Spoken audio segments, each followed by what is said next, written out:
আছে যে জীবনে কিছু শুরু করার আগে স্বপ্ন দেখা অত্যন্ত গুরুত্বপূর্ণ, আর এটা 100% সত্যিও। কিন্তু কিছু মানুষ স্বপ্ন দেখা শুরু না হয় করে দেন, কিন্তু তারপর থামেনি না। স্বপ্ন দেখতেই থাকেন, তারা ভাবতেই থাকেন, কর্ম করেন না। এমন সময় আপনাকে নিজেকে জাগিয়ে তুলতে হবে। নিজেকে বলতে হবে যে এবার উঠে কর্ম করার সময় এসে গেছে। কারণ আপনারা যদি অত্যাধিক বিচার করতে থাকেন, স্বপ্ন দেখতে থাকেন, তাহলে উঠে কিছুই করতে পারবেন না। আপনি শুধু একটা কাজ করুন, উঠে কর্ম করা আরম্ভ করে দিন। তারপর ভেবেচিন্তে ধীরে ধীরে নিজের কর্মকে দিশাও দিন, আর তাকে উচিত গতিও দিন। কারণ এটাই হলো সাফল্যের মূল মন্ত্র। না শুধু কর্ম করুন না ভাবনা চিন্তা করে, আর না শুধু ভাবুন কর্ম না করে। সাফল্যের মূল মন্ত্র হলো এর ভারসাম্যে। তাহলে এটাই করুন, সাফল্যকে লাভ করুন, আর আমার সাথে ভালোবেসে বলুন রাধা রাধা। সময় অত্যন্ত কঠোর প্রভু।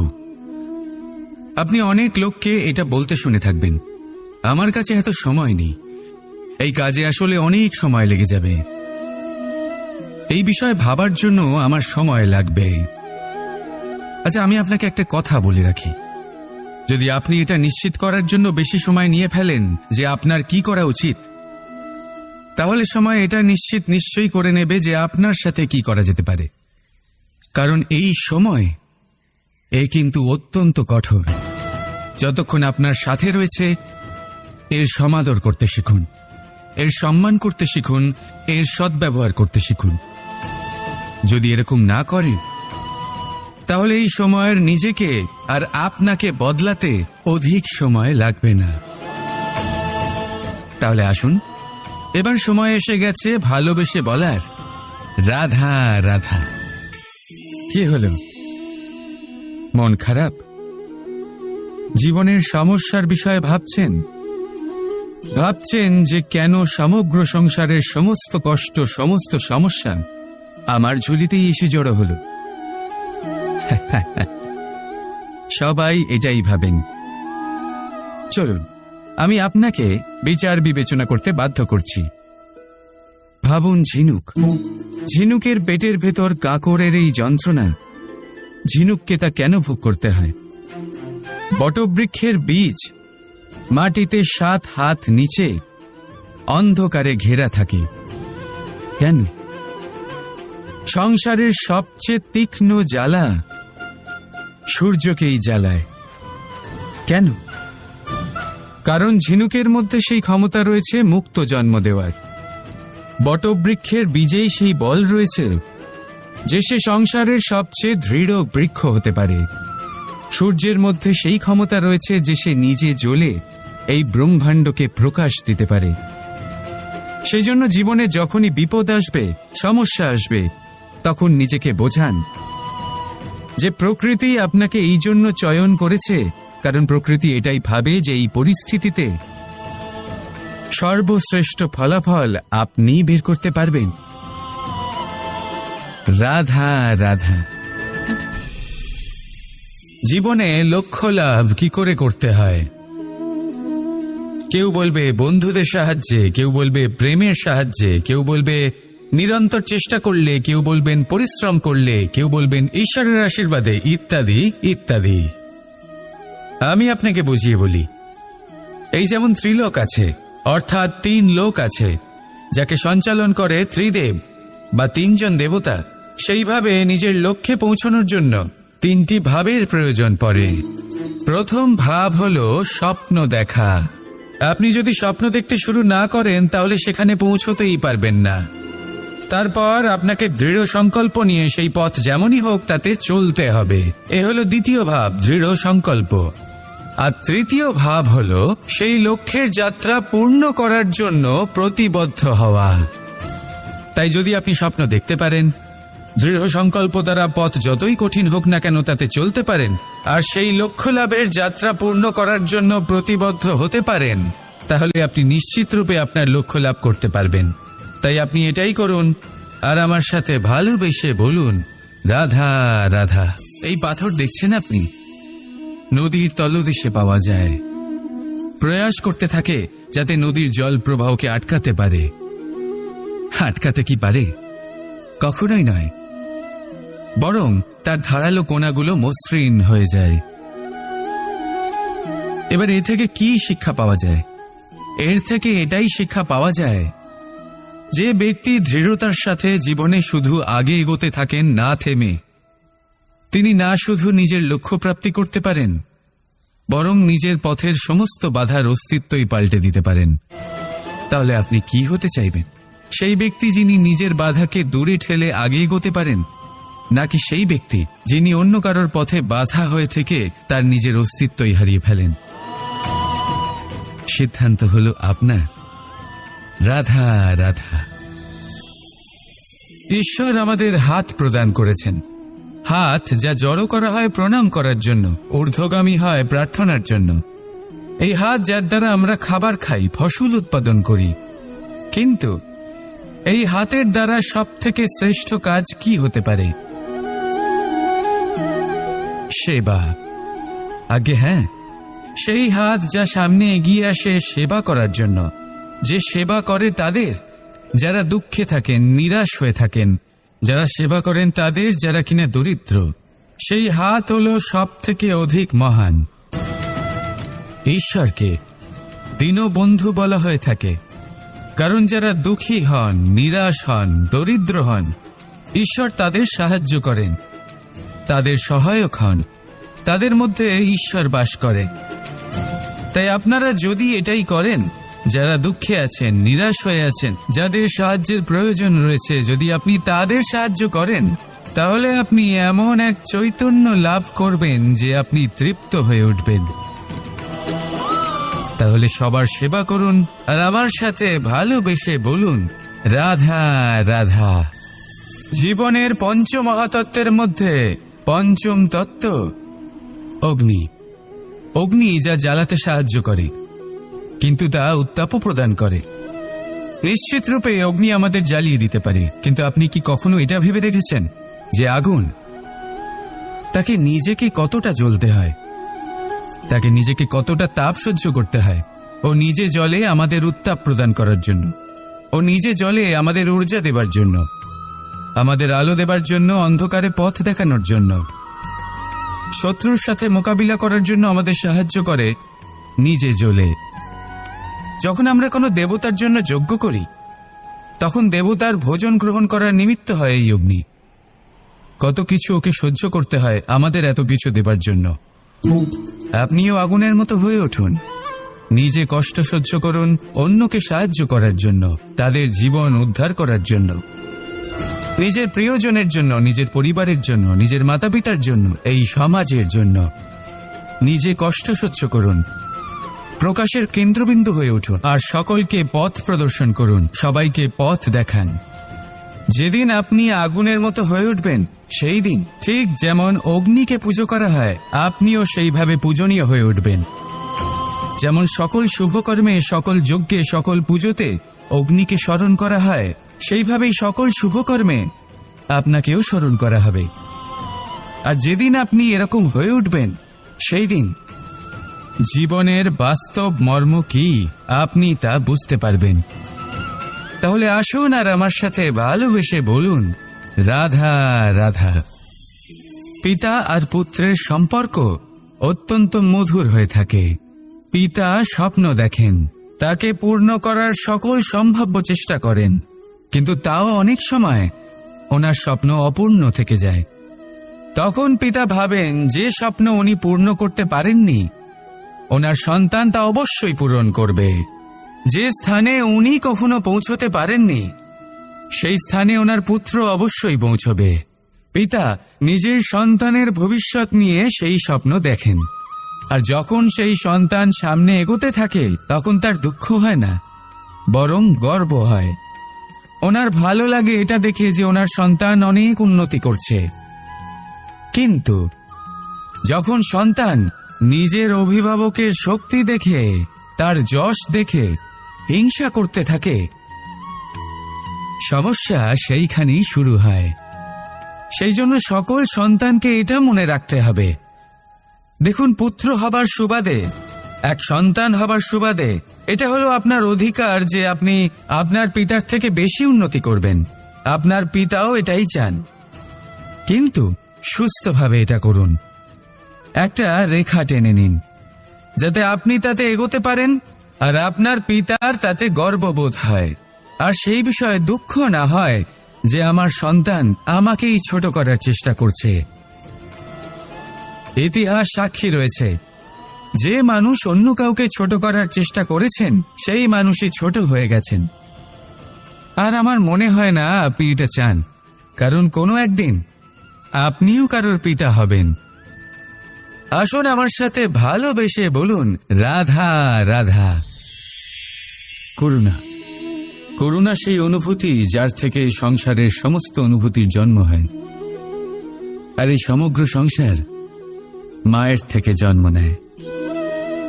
মাই সেই ব্যক্তি যিনি করুণার সাগর। সন্তানকে দেখেই উনি বুঝে যান যে তার বিড়ম্বনা কিসের, তার কিসের প্রয়োজন।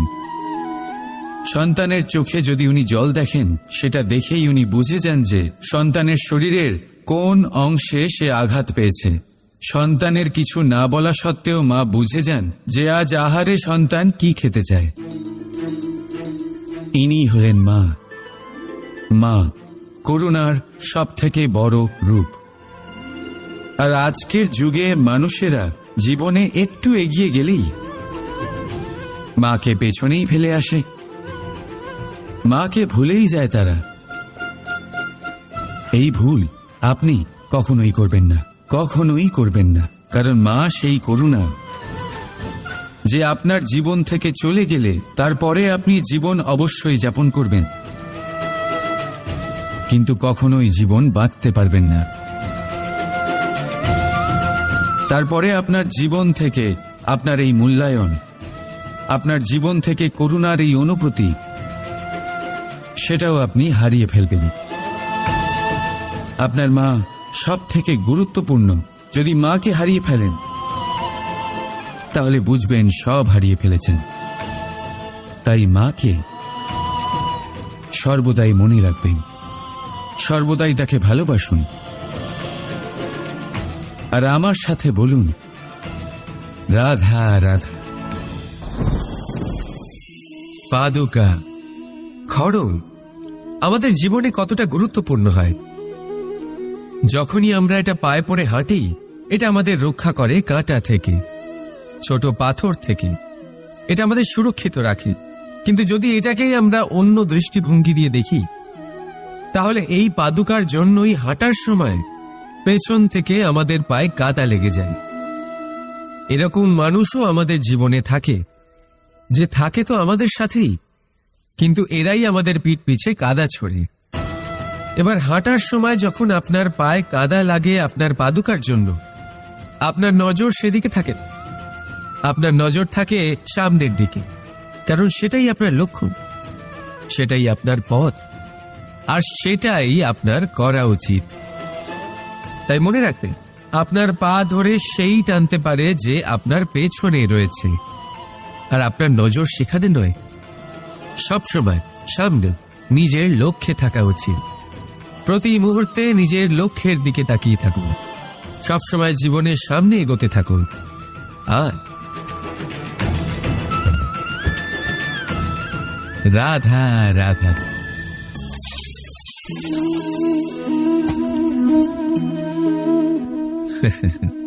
আপনি কি কখনো কোনো গাছের গায়ে পাথর ছুঁড়ে মেরেছেন?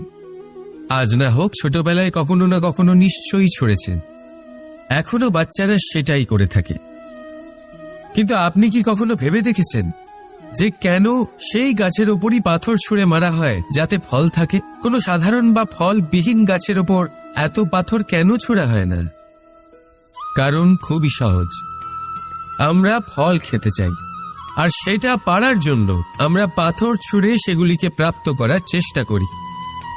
আর অন্যদিকে সেই গাছ এই পাথরের রূপে বিরোধিতা সহ্য করে, তবুও সেখানেই দাঁড়িয়ে থাকে যেখানে তার অবস্থান। সেই ফল আমাদের দিতে থাকে যা সর্বদা আমাদের দিয়ে এসেছে, আর সেই জন্যই সে আমাদের কাছে মূল্যবান। তাই মনে রাখবি, আপনার জীবনেও এরকম অনেক মানুষ আসবেন বা হয়তো এখনই আছে, যারা আপনার বিরোধিতা করেন, যারা আপনার জীবনে সংকট ডেকে আনে, আপনাকে দোষারোপ করেন, কিন্তু আপনার নজর সেদিকে থাকা উচিত নয়। তাই একটা গুরুত্বপূর্ণ সত্য সবসময় মনে রাখবেন, সেই গাছের ওপরেই পাথর এসে পড়ে যে ফল ধারণ করে, যে মূল্যবান হয়। রাধা রাধা।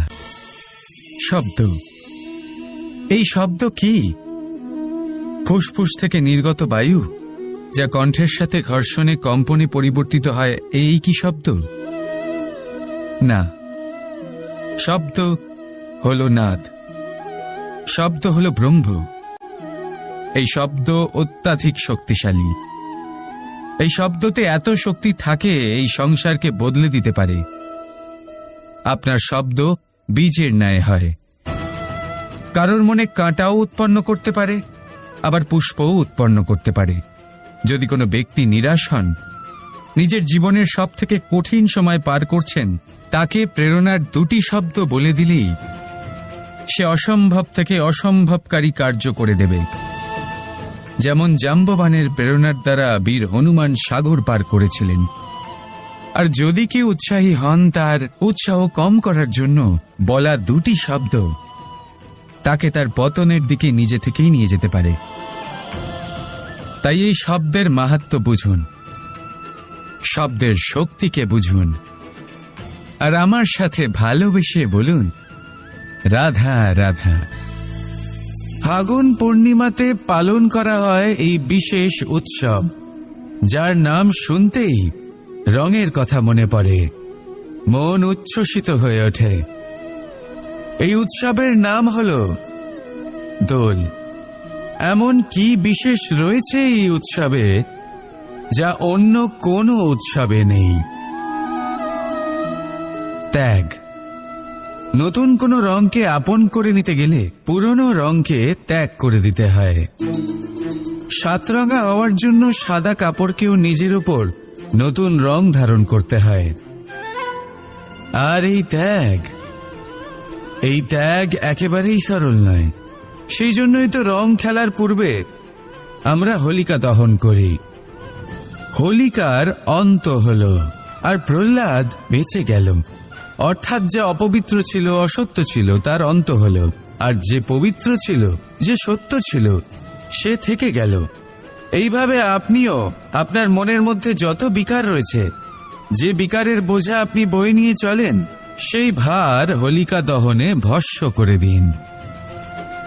নিজেকে হালকা বোধ করবেন, আর যখন নিজেকে হালকা বোধ করবেন, নিজে থেকেই জীবনে উন্নতি করবেন। তাই এই দোলে নিজেকে বিকার মুক্ত করুন। দোলের এই আনন্দ আরো অনেক বেড়ে যাবে, আর মন প্রসন্ন হয়ে বলবে রাধা রাধা। এই বছর দোলে নিজের প্রিয়জনকে কোন রঙে রাঙিয়ে তুলতে চান আপনি? লাল, সবুজ, হলুদ, নীল, সাতরঙা, অনেক রং রয়েছে। আমাকে জিজ্ঞেস করলে আমি বলবো এই বছরও ওই রঙেই খেলবো যে রং দিয়ে আমি ছোটবেলা থেকে আজ পর্যন্ত খেলে এসেছি, প্রেমের রং।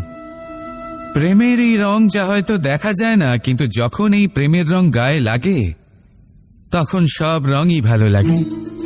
প্রেম যাতে কোনো রং অশুভ মনে হয় না, সবই ভালো মনে হয়। এটা হলো সেই প্রেম যার জন্য আমি প্রেমের দেবতা হয়েছি। আর সত্যি বলতে আপনারও কিন্তু এই প্রেমের রং দিয়ে খেলা উচিত। প্রচেষ্টা করুন, আপনি এই দোলে যত খুশি রং দিয়েই খেলুন না কেন, তাতে এক বিন্দু প্রেমের রং অবশ্যই মিশিয়ে দেবেন। এই দোলের আনন্দ দ্বিগুণ হয়ে যাবে। আপনজন হোক বা পর হোক, সবার সাথে প্রেমের দোল খেলুন। সবাই কাছাকাছি আসবে, আর সবাই কাছাকাছি এলে যে ঊর্জা তৈরি হবে, সেটাই হলো দোলের আসল রং। তাই এইবার দোলে সকলকে প্রেমের রঙে রাঙিয়ে তুলুন, আর এই প্রেম ভাব নিয়েই বলুন রাধা রাধা। আজ বিজয়া দশমী। সেই দিন যবে শ্রীরাম রাবণকে বধ করেছিলেন। এ হলো সেই দিন যেদিন শ্রীরাম লঙ্কা জয় করেছিলেন। লোকে বলে এটা খারাপের বিরুদ্ধে ভালোর জয়ের প্রতীক। এটাকে দেখার আরো একটা দিক আছে। আগে হ্যাঁ, এটা ভালোবাসার জয়ের প্রতীক। এটা পরিবারের জয়ের প্রতীক। আপনি তো নিশ্চয়ই জানেন যে রাবণ মহাজ্ঞানী ছিল, মহা শক্তিশালী ছিল, মহাদেবের পরম ভক্ত ছিল রাবণ। এবার যে ব্যক্তি কৈলাস পর্বত তুলতে পারত, সেই ব্যক্তি নিজে এক কাটা বৃক্ষের মতো শ্রীরামের চরণে পড়েছিল। কেন? কারণ রামের সাথে লক্ষণ ছিল, কিন্তু ওদিকে রাবণের সাথে বিভীষণ ছিল না। একদিকে এক পরিবারের মধ্যে ভালোবাসা ছিল, কিন্তু অপরদিকে আর এক পরিবারের মধ্যে দূরত্ব বাড়ছিল। তাই মনে রাখবেন, যদি সংসারের ওপরে বিজয় লাভ করতে হয়, তাহলে সর্বপ্রথম পরিবারের মধ্যে ভালোবাসা বজায় রাখতে হবে। পরিবারের মধ্যে ভালোবাসা বাড়ান, দূরত্ব নয়। আপনি সব সময় সুখী থাকবেন, আর জীবনের সমস্ত বাধা আপনি অতিক্রম করবেন। রাধা রাধা। মানুষের স্বভাব হলো ভাবা, ভেবেচিন্তে সিদ্ধান্ত নেওয়া, আর সিদ্ধান্ত নিয়ে এই পৃথিবী বদলানোর ভাবনা নিয়ে এগিয়ে যাওয়া, তাই না? কিন্তু সবাই কি নিজের সিদ্ধান্তের ইতিবাচক পরিণাম পেতে সফল হন? কেন শুধু কিছু মানুষ এই সংসারকে বদলাতে পারেন, সবাই নয় কেন? এর কারণ হলো হয়। আর এটাই পার্থক্য সফল আর অসফল মানুষের মধ্যে। সফল তারাই হন যারা নিজের ভাবনা আর সিদ্ধান্ত দিয়ে এই সংসার বদলে দেয়, আর অসফল তারাই হন যারা এই সংসারের ভয়ে নিজের ভাবনা, নিজের সিদ্ধান্ত বদলে ফেলেন। তাই যদি এই পৃথিবীতে আপনি কিছু বদলাতে চান, তাহলে নিজের লক্ষ্য অবধি পৌঁছবার পথটা বদলান, নিজের ভাবনা আর নিজের সিদ্ধান্ত নয়। রাধা রাধা। আমাদের মধ্যে অনেকেই এই ভাবনায় বিলীন থাকি যে আমাদের নিজের জীবনে আপেক্ষিক সুখ আর সুবিধা কখনো প্রাপ্তি হয়নি, কারণ ভাগ্যে এই নির্ধারিত আছে, কারণ আমরা এমন পরিবেশে জন্ম নিয়েছি। কিন্তু আপনার জন্ম কি আপনার নিয়তি নির্ধারণ করে? কিছুটা হলেও করে। যেমন বৃষ্টির ফোঁটা যখন মেঘ থেকে জন্ম নেয়, তখন তার প্রারম্ভিক কাজ ধরাতলে পড়া, কিন্তু সে ধরাতলে কোথায় পড়ছে সেটা নিশ্চিত করবে তার ভবিষ্যৎ কি হবে। কলা পাতায় পড়লে কর্পূরের মতো উবে যায়, শক্তির মুখে পড়লে মুক্তয়ে পরিণত হয়, যদি বিষধর পান করে তা বিষ হয়ে যায়। জলকণা এক আর পরিণতি তিন। তাই পরিণতি আমাদের জন্ম নয়, আমাদের চয়ন নির্ধারিত করে। এই জন্য নিজের চয়ন ভেবেচিন্তে নির্ধারিত করুন। রাধা রাধা। যত্র নারীস্ত পূজ্যতে রমন্তে তত্র দেবতা। অর্থাৎ যেখানে নারীকে পুজো করা হয় সেখানে দেবতা বিরাজ করেন। আমরা এসব মানি, কিন্তু পালন কতটা করি? এবার আপনারা বলবেন, আমরা মেয়েদের সবার সামনে সম্মান করি, তার জন্মদিনে অথবা বিবাহ বার্ষিকীতে তাদের উপহার দিই, ইত্যাদি ইত্যাদি, কিন্তু এটা কি যথেষ্ট? এবার ভাবুন, একজন নারী নিজের স্বামীর জন্য, নিজের পিতার জন্য, নিজের পুত্রের জন্য, নিজের ভাইয়ের জন্য কি না করেন, আর আমরা তাকে কি শুধুমাত্র একটা উপহার দিয়ে সন্তুষ্ট করতে পারি? নারীদের স্বর্ণ অলংকারের কোনো প্রয়োজন নেই, দামি বস্ত্রেরও প্রয়োজন নেই। তার চাই আপনার থেকে সম্মান, সকলের সামনেও এবং একান্তেও। তার চাই আপনার সময়, আপনার স্নেহস্পর্শ, আর একটু চেষ্টা, যাতে আপনি তাকে বোঝাতে পারেন যে হ্যাঁ, আপনার জীবনে ওনার স্থান আছে, সমান অংশ আছে। তখনই আপনি বলতে পারবেন, যত্র নারীস্ত পূজ্যতে রমন্তে তত্র দেবতা। রাধা রাধা। অনেক সময় আপনি আপনার মাতা পিতার, আপনার হিতৈষী বা আপনার শুভাকাঙ্ক্ষীর মুখে এটা শুনে থাকবেন যে ওর উপর কুনজর পড়েছে, ওর কুনজর শোধন করো, এইটা করো না, না হলে কুনজর পড়বে, এরম সাজসজ্জা করো না, ওটা পড়ো না, পড়লে কুনজর পড়ে যাবে। আর কেউ কেউ এই কুদৃষ্টি দূরীকরণের উপাচারও করে। লঙ্কা পুড়িয়ে ধোঁয়া দেন, প্রদীপের আগুনে কুদৃষ্টি দূর করেন, কালো টিকা লাগান, আরো কত কিছু করেন। ঠিক আছে, কিন্তু আমি কুনজর মানি না। আমি মনে করি যদি মন পবিত্র হয় তাহলে কোনো কুনজর আপনার কোনো রকম ক্ষতি করতে পারবে না। ঝড় এলেও শুধুমাত্র সেই বাড়ি ধুলোয় ধূসরিত হয় যার জানলার আবরণ দুর্বল। ঘূর্ণিঝড়ও কেবল সেই দেওয়ালই ভাঙতে পারে যার ভিত অত্যন্ত দুর্বল। আর আপনার ব্যক্তিত্বের ভিত হল আপনার চিন্তাধারা, আপনার দর্শন।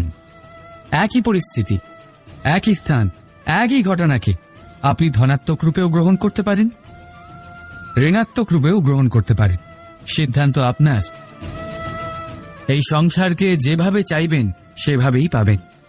এই জন্য মনে রাখবেন, নিজের দৃষ্টি নয়, দৃষ্টিভঙ্গির খেয়াল রাখুন। কারণ বলা হয়ে থাকে এই সংসারে কুনজরের উপাচার আছে, কিন্তু কুদৃষ্টিভঙ্গির নেই। তাই প্রেম ভরে বলুন রাধা রাধা। কথায় আছে যে জীবনে কিছু শুরু করার আগে স্বপ্ন দেখা অত্যন্ত গুরুত্বপূর্ণ, আর এটা 100% সত্যিও। কিন্তু কিছু মানুষ স্বপ্ন দেখা শুরু না হয় করে দেন, কিন্তু তারপর থামেনি না। স্বপ্ন দেখতেই থাকেন, তারা ভাবতেই থাকেন, কর্ম করেন না। এমন সময় আপনাকে নিজেকে জাগিয়ে তুলতে হবে, নিজেকে বলতে হবে যে এবার উঠে কর্ম করার সময় এসে গেছে। কারণ আপনারা যদি অত্যাধিক বিচার করতে থাকেন, স্বপ্ন দেখতে থাকেন, তাহলে উঠে কিছুই করতে পারবেন না।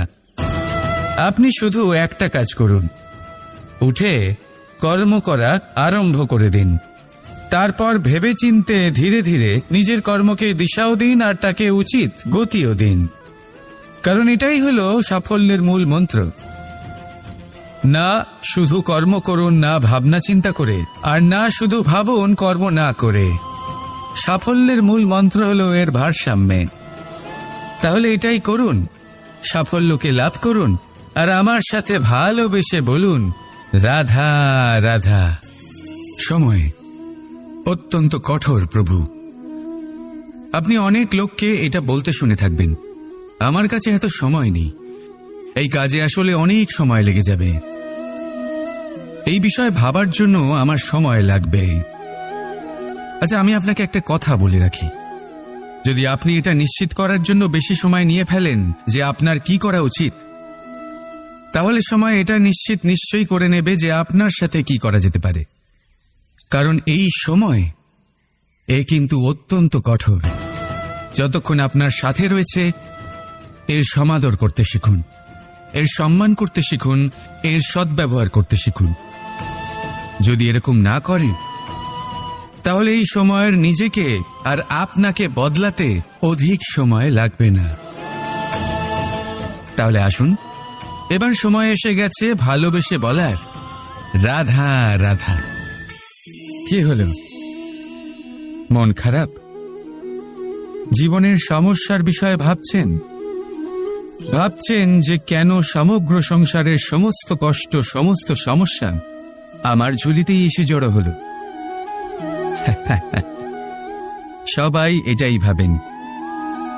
চলুন, আমি আপনাকে বিচার বিবেচনা করতে বাধ্য করছি। ভাবুন ঝিনুকের পেটের ভেতর কাঁকড়ের এই যন্ত্রণা, ঝিনুককে তা কেন ভোগ করতে হয়? বটবৃক্ষের বীজ মাটিতে 7 হাত নিচে অন্ধকারে ঘেরা থাকে কেন? সংসারের সবচেয়ে তীক্ষ্ণ জ্বালা সূর্যকেই জ্বালায় কেন? কারণ ঝিনুকের মধ্যে সেই ক্ষমতা রয়েছে মুক্ত জন্ম দেওয়ার। বটবৃক্ষের বীজেই সেই বল রয়েছে যে সে সংসারের সবচেয়ে দৃঢ় বৃক্ষ হতে পারে। সূর্যের মধ্যে সেই ক্ষমতা রয়েছে যে সে নিজে জ্বলে এই ব্রহ্মাণ্ডকে প্রকাশ দিতে পারে। সেই জন্য জীবনে যখনই বিপদ আসবে, সমস্যা আসবে, তখন নিজেকে বোঝান যে প্রকৃতি আপনাকে এই জন্য চয়ন করেছে, কারণ প্রকৃতি এটাই ভাবে যে এই পরিস্থিতিতে সর্বশ্রেষ্ঠ ফলাফল আপনিই বের করতে পারবেন। রাধা রাধা। জীবনে লক্ষ্য লাভ কি করে করতে হয়? কেউ বলবে বন্ধুদের সাহায্যে, কেউ বলবে প্রেমের সাহায্যে, কেউ বলবে নিরন্তর চেষ্টা করলে, কেউ বলবেন পরিশ্রম করলে, কেউ বলবেন ঈশ্বরের আশীর্বাদে, ইত্যাদি ইত্যাদি। আমি আপনাকে বুঝিয়ে বলি, এই যেমন ত্রিলোক আছে, অর্থাৎ 3 লোক আছে, যাকে সঞ্চালন করে ত্রিদেব বা 3 জন দেবতা, সেইভাবে নিজের লক্ষ্যে পৌঁছানোর জন্য 3টি ভাবের প্রয়োজন পড়ে। প্রথম ভাব হলো স্বপ্ন দেখা। আপনি যদি স্বপ্ন দেখতে শুরু না করেন তাহলে সেখানে পৌঁছতেই পারবেন না। তারপর আপনাকে দৃঢ় সংকল্প নিয়ে সেই পথ যেমনই হোক তাতে চলতে হবে। এ হলো দ্বিতীয় ভাব, দৃঢ় সংকল্প। আর তৃতীয় ভাব হলো সেই লক্ষ্যের যাত্রা পূর্ণ করার জন্য প্রতিবদ্ধ হওয়া। তাই যদি আপনি স্বপ্ন দেখতে পারেন, দৃঢ় সংকল্প দ্বারা পথ যতই কঠিন হোক না কেন তাতে চলতে পারেন, আর সেই লক্ষ্য লাভের যাত্রা পূর্ণ করার জন্য প্রতিবদ্ধ হতে পারেন, তাহলে আপনি নিশ্চিত রূপে আপনার লক্ষ্য লাভ করতে পারবেন। তাই আপনি এটাই করুন আর আমার সাথে ভালোবেসে বলুন, রাধা রাধা। এই পাথর দেখছেন আপনি, নদীর তলদেশে পাওয়া যায়। প্রয়াস করতে থাকে যাতে নদীর জল প্রবাহকে আটকাতে পারে। আটকাতে কি পারে? কখনোই নয়, বরং তার ধারালো কোণাগুলো মসৃণ হয়ে যায়। এবার এ থেকে কি শিক্ষা পাওয়া যায়? এর থেকে এটাই শিক্ষা পাওয়া যায় যে ব্যক্তি দৃঢ়তার সাথে জীবনে শুধু আগে এগোতে থাকেন না থেমে, তিনি না শুধু নিজের লক্ষ্য প্রাপ্তি করতে পারেন, বরং নিজের পথের সমস্ত বাধার অস্তিত্বই পাল্টে দিতে পারেন। তাহলে আপনি কি হতে চাইবেন? সেই ব্যক্তি যিনি নিজের বাধাকে দূরে ঠেলে আগে এগোতে পারেন, নাকি সেই ব্যক্তি যিনি অন্য কারোর পথে বাধা হয়ে থেকে তার নিজের অস্তিত্বই হারিয়ে ফেলেন? সিদ্ধান্ত হলো আপনার। রাধা রাধা। ঈশ্বর আমাদের হাত প্রদান করেছেন, হাত যা জড়ো করা হয় প্রণাম করার জন্য, ঊর্ধ্বগামী হয় প্রার্থনার জন্য। এই হাত যার দ্বারা আমরা খাবার খাই, ফসল উৎপাদন করি। কিন্তু এই হাতের দ্বারা সবথেকে শ্রেষ্ঠ কাজ কি হতে পারে? সেবা। আগে হ্যাঁ, সেই হাত যা সামনে এগিয়ে আসে সেবা করার জন্য, যে সেবা করে তাদের যারা দুঃখে থাকেন, নিরাশ হয়ে থাকেন, যারা সেবা করেন তাদের যারা কিনা দরিদ্র, সেই হাত হলো সব থেকে অধিক মহান। ঈশ্বরকে দীনবন্ধু বলা হয়ে থাকে, কারণ যারা দুঃখী হন, নিরাশ হন, দরিদ্র হন, ঈশ্বর তাদের সাহায্য করেন, তাদের সহায়ক হন, তাদের মধ্যে ঈশ্বর বাস করে। তাই আপনারা যদি এটাই করেন, যারা দুঃখে আছেন, নিরাশ হয়ে আছেন, যাদের সাহায্যের প্রয়োজন রয়েছে, যদি আপনি তাদের সাহায্য করেন, তাহলে আপনি এমন এক চৈতন্য লাভ করবেন যে আপনি তৃপ্ত হয়ে উঠবেন। তাহলে সবার সেবা করুন আর আমার সাথে ভালোবেসে বলুন, রাধা রাধা। জীবনের পঞ্চমহাতত্ত্বের মধ্যে পঞ্চম তত্ত্ব অগ্নি। অগ্নি যা জ্বালাতে সাহায্য করে, কিন্তু তা উত্তাপও প্রদান করে। নিশ্চিত রূপে অগ্নি আমাদের জ্বালিয়ে দিতে পারে, কিন্তু আপনি কি কখনো এটা ভেবে দেখেছেন যে আগুন, তাকে নিজেকে কতটা জ্বলতে হয়, তাকে নিজেকে কতটা তাপ সহ্য করতে হয়? ও নিজে জ্বলে আমাদের উত্তাপ প্রদান করার জন্য, ও নিজে জ্বলে আমাদের ঊর্জা দেবার জন্য, আমাদের আলো দেবার জন্য, অন্ধকারে পথ দেখানোর জন্য, শত্রুর সাথে মোকাবিলা করার জন্য আমাদের সাহায্য করে নিজে জ্বলে। যখন আমরা কোনো দেবতার জন্য যজ্ঞ করি, তখন দেবতার ভোজন গ্রহণ করার নিমিত্ত হয় এই অগ্নি। কত কিছু ওকে সহ্য করতে হয় আমাদের এত কিছু দেবার জন্য। আপনিও আগুনের মতো হয়ে উঠুন, নিজে কষ্ট সহ্য করুন অন্যকে সাহায্য করার জন্য, তাদের জীবন উদ্ধার করার জন্য, নিজের প্রিয়জনের জন্য, নিজের পরিবারের জন্য, নিজের মাতা পিতার জন্য, এই সমাজের জন্য। নিজে কষ্ট সহ্য করুন, প্রকাশের কেন্দ্রবিন্দু হয়ে উঠুন, আর সকলকে পথ প্রদর্শন করুন, সবাইকে পথ দেখান। যেদিন আপনি আগুনের মতো হয়ে উঠবেন, সেই দিন ঠিক যেমন অগ্নিকে পুজো করা হয়, আপনিও সেইভাবে পূজনীয় হয়ে উঠবেন। যেমন সকল শুভকর্মে, সকল যজ্ঞে, সকল পুজোতে অগ্নিকে স্মরণ করা হয়, সেইভাবেই সকল শুভকর্মে আপনাকেও স্মরণ করা হবে। আর যেদিন আপনি এরকম হয়ে উঠবেন, সেই দিন জীবনের বাস্তব মর্ম কি আপনি তা বুঝতে পারবেন। তাহলে আসুন আর আমার সাথে ভালোবেসে বলুন, রাধা রাধা। পিতা আর পুত্রের সম্পর্ক অত্যন্ত মধুর হয়ে থাকে। পিতা স্বপ্ন দেখেন, তাকে পূর্ণ করার সকল সম্ভাব্য চেষ্টা করেন, কিন্তু তাও অনেক সময় ওনার স্বপ্ন অপূর্ণ থেকে যায়। তখন পিতা ভাবেন যে স্বপ্ন উনি পূর্ণ করতে পারেননি, ওনার সন্তান তা অবশ্যই পূরণ করবে। যে স্থানে উনি কখনো পৌঁছতে পারেননি, সেই স্থানে ওনার পুত্র অবশ্যই পৌঁছবে। পিতা নিজের সন্তানের ভবিষ্যৎ নিয়ে সেই স্বপ্ন দেখেন, আর যখন সেই সন্তান সামনে এগোতে থাকে, তখন তার দুঃখ হয় না, বরং গর্ব হয়। ওনার ভালো লাগে এটা দেখে যে ওনার সন্তান অনেক উন্নতি করছে। কিন্তু যখন সন্তান নিজের অভিভাবকের শক্তি দেখে, তার যশ দেখে হিংসা করতে থাকে, সমস্যা সেইখানেই শুরু হয়। সেই জন্য সকল সন্তানকে এটা মনে রাখতে হবে, দেখুন, পুত্র হবার সুবাদে, এক সন্তান হবার সুবাদে এটা হলো আপনার অধিকার যে আপনি আপনার পিতার থেকে বেশি উন্নতি করবেন। আপনার পিতাও এটাই চান, কিন্তু সুস্থভাবে এটা করুন।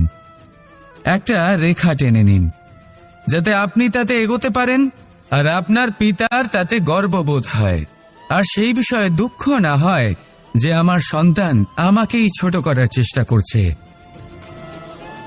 ইতিহাস সাক্ষী রয়েছে, যে মানুষ অন্য কাউকে ছোট করার চেষ্টা করেছেন, সেই মানুষই ছোট হয়ে গেছেন। আর আমার মনে হয় না আপনি এটা চান, কারণ কোনো একদিন আপনিও কারোর পিতা হবেন। আসুন আমার সাথে ভালোবেসে বলুন, রাধা রাধা।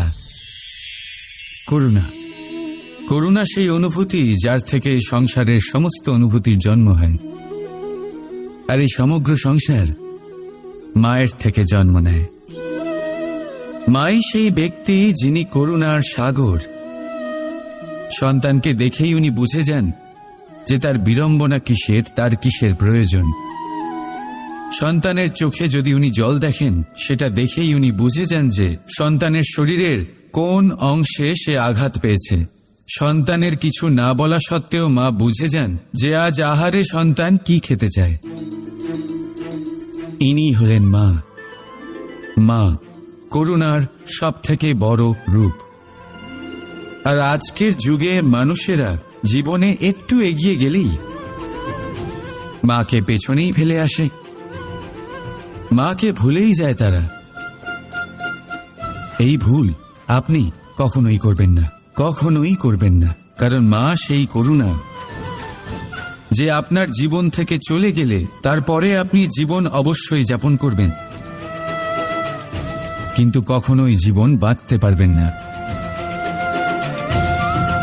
তারপরে আপনার জীবন থেকে আপনার এই মূল্যায়ন, আপনার জীবন থেকে করুণার এই অনুভূতি, সেটাও আপনি হারিয়ে ফেলবেন। আপনার মা সব থেকে গুরুত্বপূর্ণ। যদি মাকে হারিয়ে ফেলেন, তাহলে বুঝবেন সব হারিয়ে ফেলেছেন। তাই মাকে সর্বদাই মনে রাখবেন, সর্বদাই তাকে ভালোবাসুন। আর আমার সাথে বলুন, রাধা রাধা।